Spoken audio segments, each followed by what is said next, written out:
Hello guys. वैसे तो आपने बहुत सी रत्नों के बारे में सुना होगा, लेकिन आज हम आपको एक ऐसे रत्न यानी कि हीरे के बारे में बताएंगे जिसके बारे में आपको जानकारी भी होगी। चलिए जानते हैं। हेलो गाइस, मैं आप सभी का अपने यूट्यूब चैनल पर स्वागत करती हूँ। भारत में 19वीं सदी तक जो हीरे मिलते थे वे हजारों लाखों वर्षों में नदियों की लाई मिट्टी से बनी धरती की ऊपरी सतह में मिलते थे। जाहिर है कि उन्हें निकालना आसान था, क्योंकि बहुत गहराई तक खुदाई नहीं करनी पड़ती थी।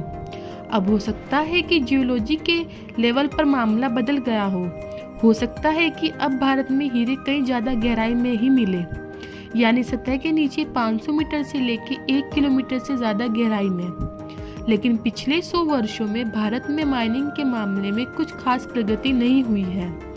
ओपन पिट माइनिंग में 200-300 मीटर से ज़्यादा गहराई तक खुदाई नहीं होती। इसके लिए बहुत ज़्यादा निवेश और महंगी टेक्नोलॉजी की जरूरत भी नहीं होती।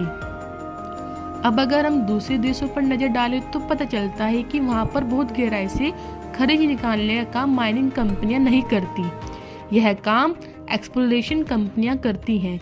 ये कंपनियाँ बहुत बड़ा रिस्क लेती हैं। वे 1 या 2 बड़े भंडार मिलने की उम्मीद में बहुत बड़े एरिया में खुदाई करती हैं। इसमें बहुत पैसा भी लगता है। आइए पहले बात कर लेते हैं भारत और हीरे के रिश्ते की, यानी हीरा उत्पादन के मामले में भारत की क्या हैसियत रही है। जहाँ तक कोहिनूर की बात है तो इसे 14वीं सदी में निकाला गया, शायद उस इलाके से जिसे आज हम आंध्र प्रदेश और तेलंगाना के नाम से जानते हैं।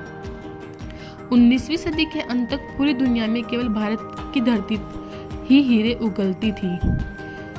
आज हीरो के उत्पादन के मामले में भारत दुनिया में 19वें नंबर पर है। हकीकत यह है कि भारत हीरे आयात करता है। हर साल करीब 27 अरब के हीरे आयात किए जाते हैं, लेकिन डायमंड पॉलिशिंग के मामले में आज भारत एक बड़ा ठिकाना है। अपना रफ डायमंड विदेश से मंगाते हैं और उसकी पॉलिशिंग करते हैं। भारत करीब 25 अरब डॉलर के प्रोसेस डायमंड निर्यात करता है। 1870 के दशक में कच्चे हीरे का वार्षिक उत्पादन 10 लाख कैरेट से भी कम था। 1920 के दशक तक यह आंकड़ा लगभग 3 मिलियन कैरेट था। 50 साल बाद वार्षिक उत्पादन 50 मिलियन कैरेट तक पहुंच गया और 1990 के दशक में यह प्रतिवर्ष 100 मिलियन कैरेट को पार कर गया।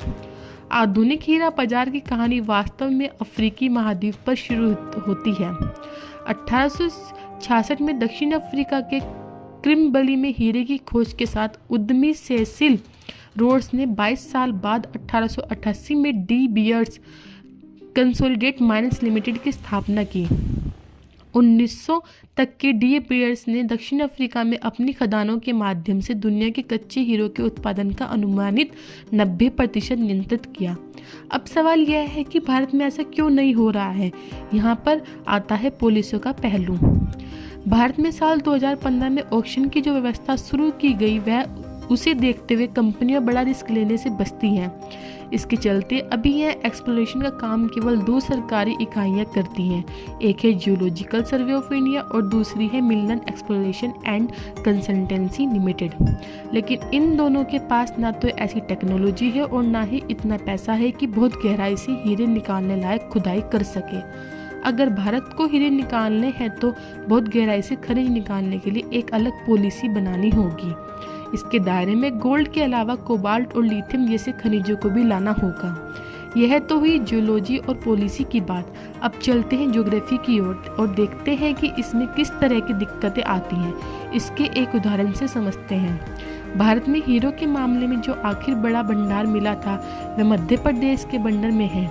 उसे इस सदी की शुरुआत में ग्लोबल कंपनी के रियो टिंटो ने खोजा था, लेकिन करीब 1 दशक तक सर्वे ऑफ माइनिंग में पैसा लगाने के बाद कंपनी ने साल 2010 के मध्य में खदान को सरेंडर कर दिया।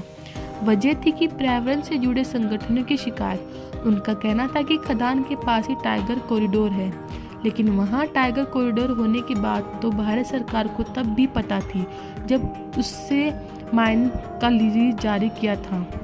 भारत खनिज संसाधनों के मामले में धनी है, लेकिन डायमंड, गोल्ड और दूसरे खनिजों के आयात पर भारत की निर्भरता बढ़ी भी रही है। भारत दुनिया के सबसे मशहूर हीरे की धरती ही नहीं है, क्रूड ऑयल के मामले में भी इसका विशेष स्थान है। दुनिया में पहला तेल भंडार भारत में ही खोजा गया। 19वीं सदी में असम में इसका पता चला था। ऐसे में जरूरी है कि हम अपनी क्षमता को पहचानें और नीतियों में जरूरी बदलाव करें।